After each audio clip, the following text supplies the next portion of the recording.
4 নম্বর ওয়ার্ডের সন্তান হিসেবে আমি আমার হতদরিদ্র জনগোষ্ঠীর মাঝে আমি 4 নম্বর ওয়ার্ডের সন্তান হিসেবে তাদের মাঝে আমি কিছু খাদ্যদ্রব্য বিতরণ করতে পারছি। এটা আমার খুব আনন্দিত এবং গর্বের বিষয়। আমার এই কাজের জন্য যে সহযোগিতা করেছে আমার নেতা আলহাজ শওকত হাসান মিয়া উন্নয়ন কমিটির ইসলামপুর আলহাজ শওকত হাসান মিয়া উন্নয়ন কমিটির মাধ্যমে এটা সম্ভব হয়েছে।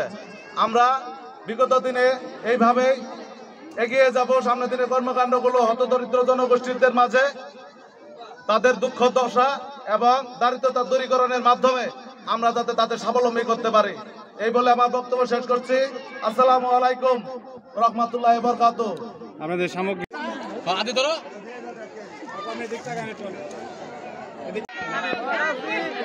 আজকে অনেক ভালো লাগলো।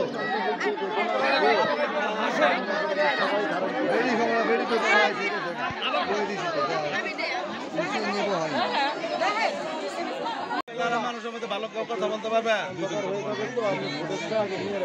মানুষ কেনা কথা বলতে পারবো।